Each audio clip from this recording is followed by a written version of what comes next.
Excerpt: The Signalman by Charles Dickens is a classic ghost story that was first published in 1866. The eerie tale involves a man who works at a railway station. He is haunted by a ghost that appears to be warning of a tragic train accident. "Hello, below there." When he heard a voice thus calling to him, he was standing at the door of his box with a flag in his hand, furled round its short pole. One would have thought, considering the nature of the ground, that he could not have doubted from what quarter the voice came, but instead of looking up to where I stood on the top of the steep cutting nearly over his head, he turned himself about and looked down the line. There was something remarkable in his manner of doing so, though I could not have said for my life what. But I know it was remarkable enough to attract my notice, even though his figure was foreshortened and shadowed, down in the deep trench, and mine was high above him, so steeped in the glow of an angry sunset, that I had shaded my eyes with my hand before I saw him at all. "Hello, below." From looking down the line, he turned himself about again, and, raising his eyes, saw my figure high above him. "Is there any path by which I can come down and speak to you?" He looked up at me without replying, and I looked down at him without pressing him too soon with a repetition of my idle question. Just then there came a vague vibration in the earth and air, quickly changing into a violent pulsation, and an oncoming rush that caused me to start back, as though it had force to draw me down. When such vapor as rose to my height from this rapid train had passed me, and was skimming away over the landscape, I looked down again, and saw him refurling the flag he had shown while the train went by. I repeated my inquiry. After a pause, during which he seemed to regard me with fixed attention, he motioned with his rolled-up flag towards a point on my level, some 200 or 300 yards distant. I called down to him, "All right," and made for that point. There, by dint of looking closely about me, I found a rough zigzag descending path notched out, which I followed. The cutting was extremely deep and unusually precipitate. It was made through a clammy stone that became oozier and wetter as I went down. For these reasons, I found the way long enough to give me time to recall a singular air of reluctance or compulsion with which he had pointed out the path. When I came down low enough upon the zigzag descent to see him again, I saw that he was standing between the rails on the way by which the train had lately passed, in an attitude as if he were waiting for me to appear. He had his left hand at his chin, and that left elbow rested on his right hand. His attitude was one of such expectation and watchfulness that I stopped a moment, wondering at it. I resumed my downward way, and stepping out upon the level of the railroad, and drawing nearer to him, saw that he was a dark, sallow man, with a dark beard and rather heavy eyebrows. His post was in as solitary and dismal a place as ever I saw. On either side, a dripping wet wall of jagged stone, excluding all view but a strip of sky, the perspective one way only a crooked prolongation of this great dungeon, the shorter perspective in the other direction terminating in a gloomy red light, and the gloomier entrance to a black tunnel in whose massive architecture there was a barbarous, depressing, and forbidding air. So little sunlight ever found its way to this spot that it had an earthy, deadly smell, and so much cold wind rushed through it that it struck chill to me, as if I had left the natural world. Before he stirred, I was near enough to him to have touched him. Not even then removing his eyes from mine, he stepped back one step and lifted his hand. This was a lonesome post to occupy, I said, and it had riveted my attention when I looked down from up yonder. A visitor was a rarity, I should suppose. Not an unwelcome rarity, I hoped. In me, he merely saw a man who had been shut up within narrow limits all his life, and who, being at last set free, had a newly awakened interest in these great works. To such purpose I spoke to him, but I am far from sure of the terms I used, for, besides that I am not happy in opening any conversation, there was something in the man that daunted me. He directed a most curious look towards the red light near the tunnel's mouth, and looked all about it, as if something were missing from it, and then looked at me. That light was part of his charge? Was it not? He answered in a low voice, "Don't you know it is?" The monstrous thought came into my mind, as I perused the fixed eyes and the saturnine face, that this was a spirit, not a man. I have speculated since whether there may have been infection in his mind. In my turn, I stepped back. But in making the action, I detected in his eyes some latent fear of me. This put the monstrous thought to flight. "You look at me," I said, forcing a smile as if you had a dread of me. "I was doubtful," he returned, "whether I had seen you before." "Where?" He pointed to the red light he had looked at. "There?" I said. Intently watchful of me, he replied, but without sound, "Yes." "My good fellow, what should I do there?" "However, be that as it may, I never was there, you may swear." "I think I may," he rejoined. "Yes, I am sure I may." His manner cleared, like my own. He replied to my remarks with readiness and in well-chosen words. Had he much to do there? Yes, that was to say, he had enough responsibility to bear, but exactness and watchfulness were what was required of him, and of actual work, manual labor, he had next to none. To change that signal, to trim those lights, and to turn this iron handle now and then was all he had to do under that head. Regarding those many long and lonely hours of which I seemed to make so much, he could only say that the routine of his life had shaped itself into that form, and he had grown used to it. He had taught himself a language down here, if only to know it by sight, and to have formed his own crude ideas of its pronunciation, could be called learning it. He had also worked at fractions and decimals, and tried a little algebra, but he was, and had been as a boy, a poor hand at figures. Was it necessary for him when on duty always to remain in that channel of damp air, and could he never rise into the sunshine from between those high stone walls? Why, that depended upon times and circumstances. Under some conditions there would be less upon the line than under others, and the same held good as to certain hours of the day and night. In bright weather, he did choose occasions for getting a little above these lower shadows, but being at all times liable to be called by his electric bell, and at such times listening for it with redoubled anxiety, the relief was less than I would suppose. He took me into his box, where there was a fire, a desk for an official book in which he had to make certain entries, a telegraphic instrument with its dial, face, and needles, and the little bell of which he had spoken. On my trusting that he would excuse the remark that he had been well educated, and I hoped I might say without offense, perhaps educated above that station, he observed that instances of slight incongruity in such wise would rarely be found wanting among large bodies of men, that he had heard it was so in workhouses, in the police force, even in that last desperate resource, the army, and that he knew it was so, more or less, in any great railway staff. He had been, when young, if I could believe it, sitting in that hut, he scarcely could, a student of natural philosophy, and had attended lectures, but he had run wild, misused his opportunities, gone down, and never risen again. He had no complaint to offer about that.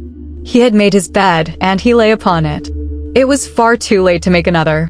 All that I have here condensed, he said in a quiet manner, with his grave dark regards divided between me and the fire.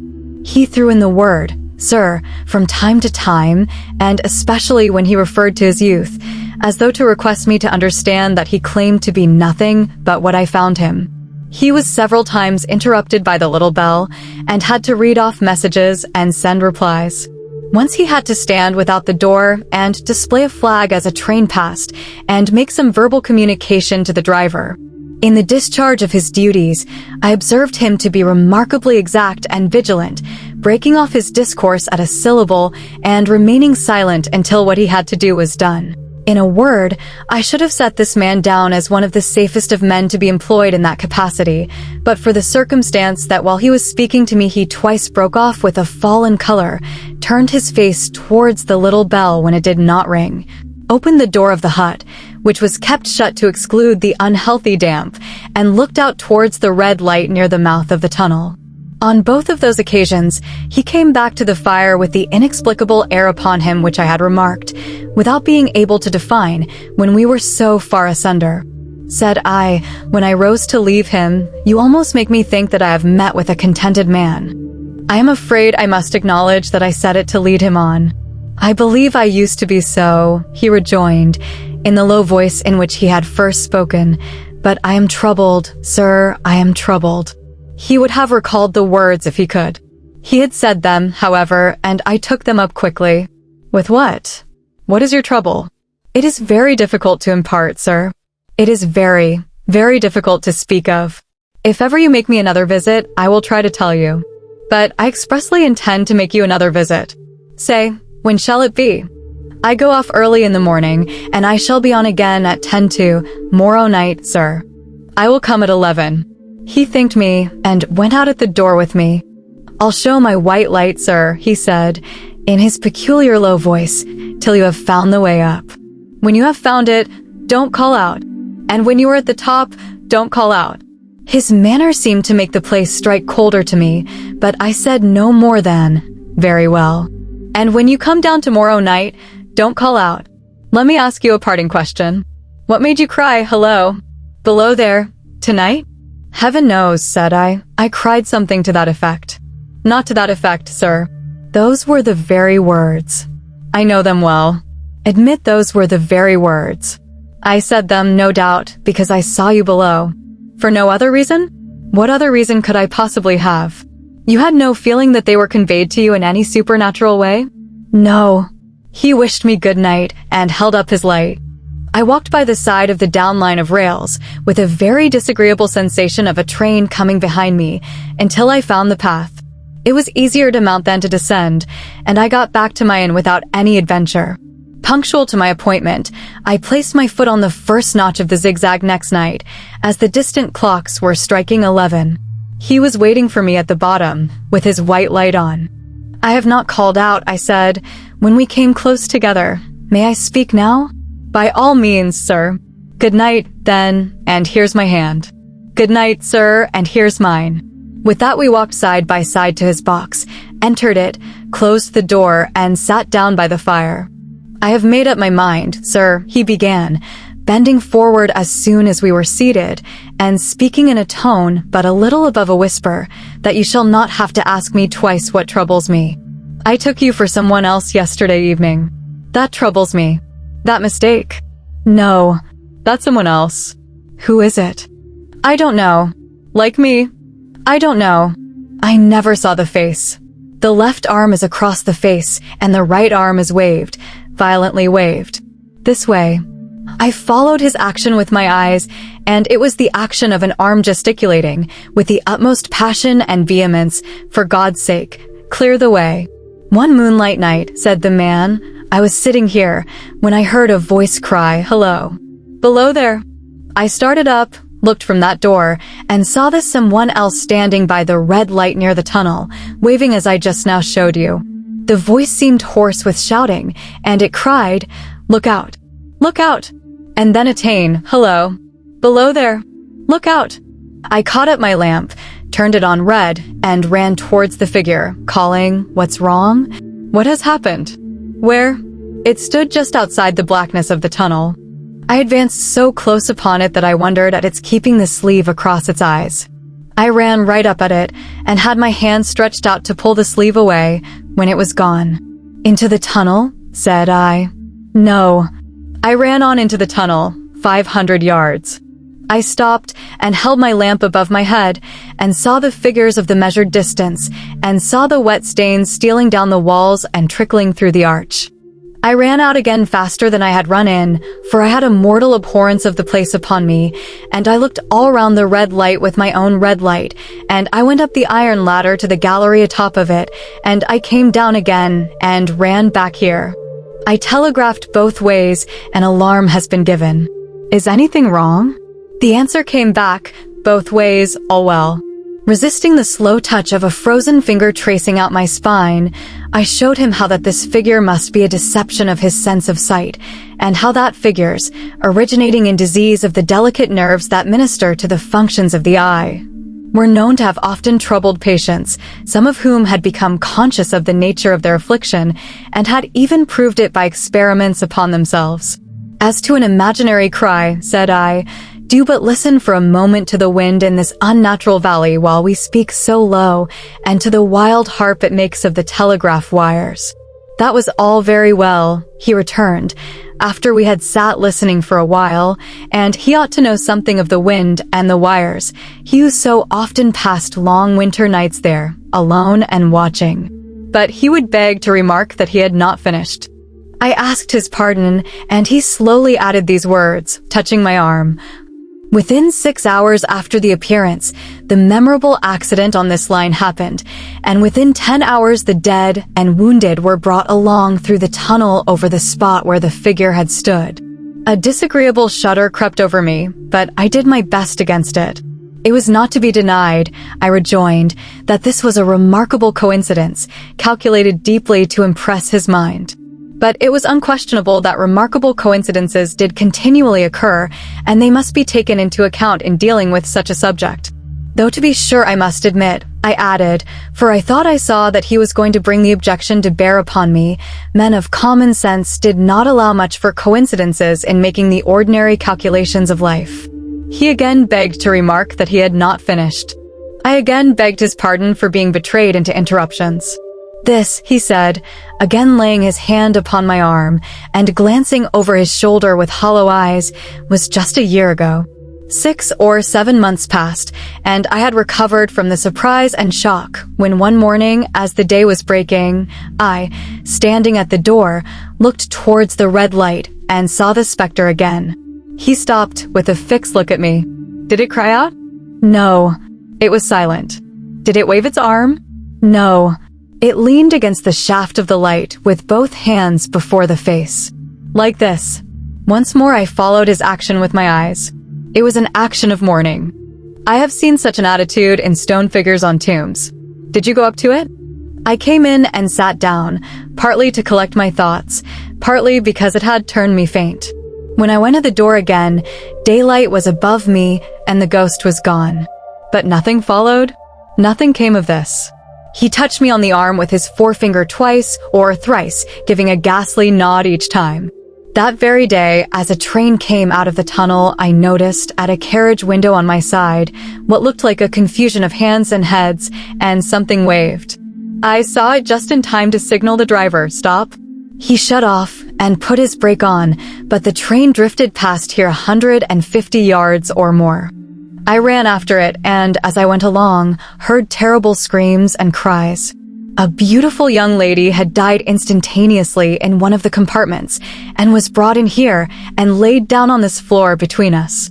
Involuntarily, I pushed my chair back as I looked from the boards at which he pointed to himself. True, sir. True. Precisely as it happened, so I tell it you. I could think of nothing to say, to any purpose, and my mouth was very dry. The wind and the wires took up the story with a long lamenting wail. He resumed. Now, sir, mark this and judge how my mind is troubled. The specter came back a week ago. Ever since, it has been there, now and again, by fits and starts. At the light. At the danger light. What does it seem to do?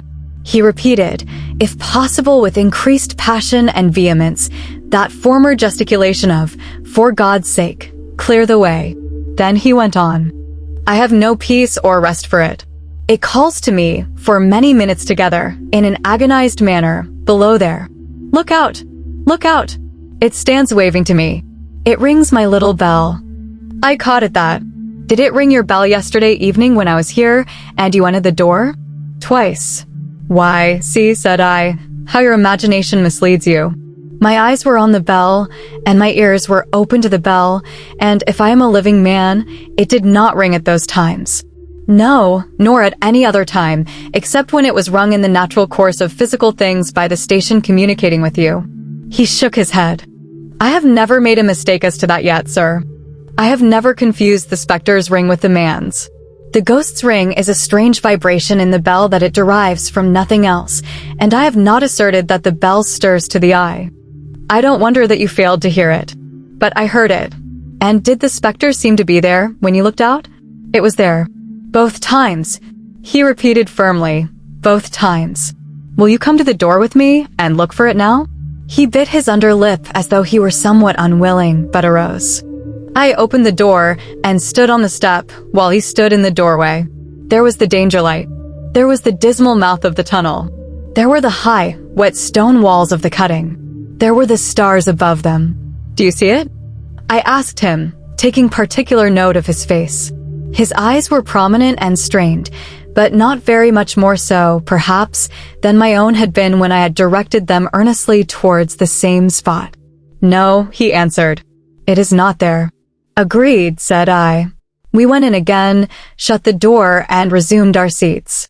I was thinking how best to improve this advantage, if it might be called one, when he took up the conversation in such a matter-of-course way, so assuming that there could be no serious question of fact between us, that I felt myself placed in the weakest of positions.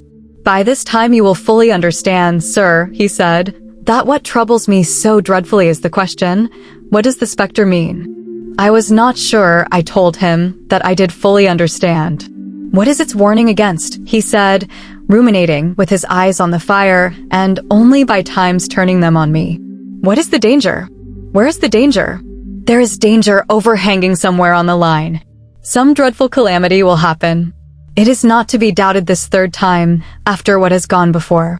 But surely this is a cruel haunting of me. What can I do?" He pulled out his handkerchief and wiped the drops from his heated forehead. "If I telegraph danger on either side of me, or on both, I can give no reason for it," he went on, wiping the palms of his hands. "I should get into trouble and do no good. They would think I was mad.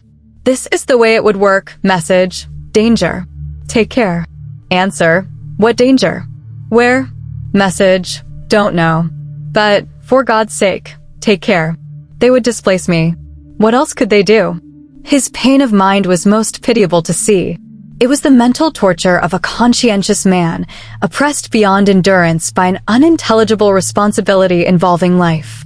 When it first stood under the danger light, he went on, putting his dark hair back from his head, and drawing his hands outward across and across his temples in an extremity of feverish distress. "Why not tell me where that accident was to happen? If it must happen, why not tell me how it could be averted, if it could have been averted? When on its second coming it hit its face, why not tell me, instead, she is going to die? Let them keep her at home? If it came, on those 2 occasions, only to show me that its warnings were true, and so to prepare me for the third, why not warn me plainly now?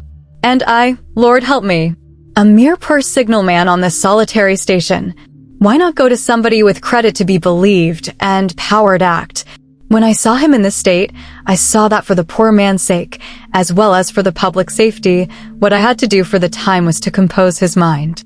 Therefore, setting aside all question of reality or unreality between us, I represented to him that whoever thoroughly discharged his duty must do well, and that at least it was his comfort that he understood his duty, though he did not understand these confounding appearances.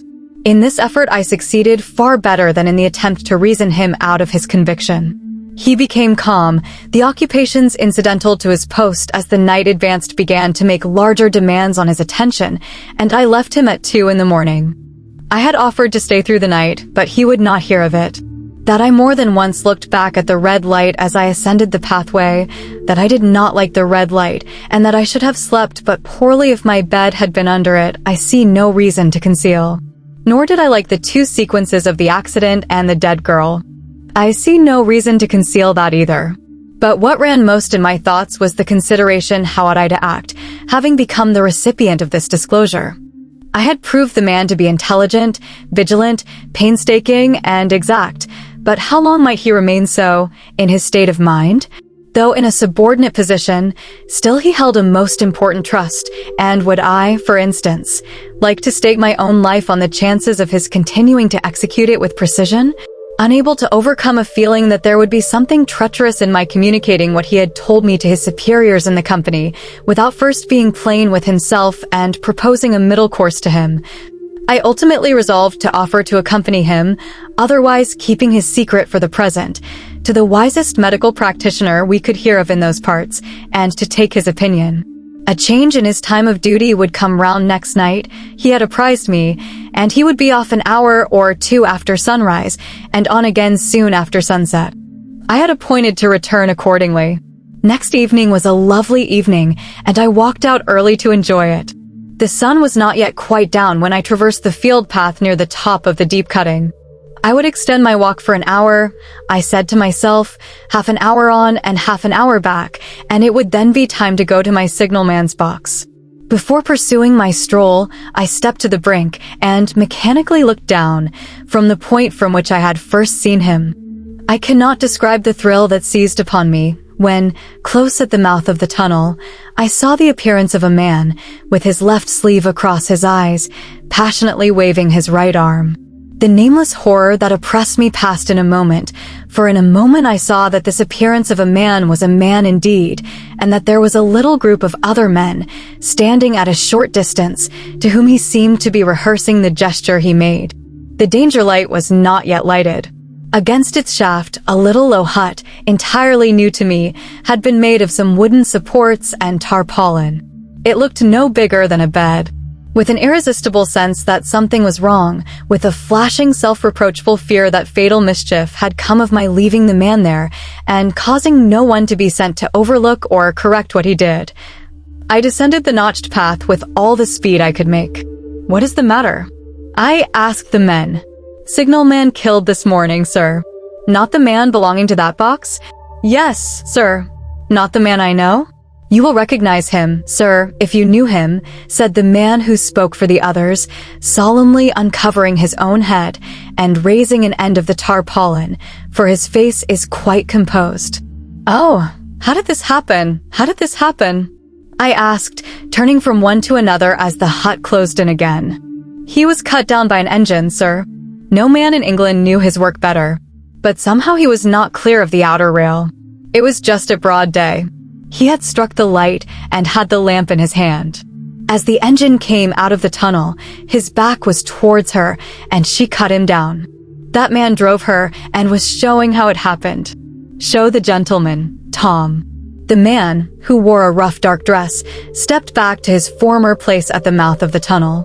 "Coming round the curve in the tunnel, sir," he said, "I saw him at the end, like as if I saw him down a perspective glass. There was no time to check speed, and I knew him to be very careful. As he didn't seem to take heed of the whistle, I shut it off when we were running down upon him and called to him as loud as I could call. 'What did you say?' I said, 'Below there. Look out! Look out! For God's sake, clear the way.' I started. It was a dreadful time, sir. I never left off calling to him. I put this arm before my eyes not to see, and I waved this arm to the last, but it was no use.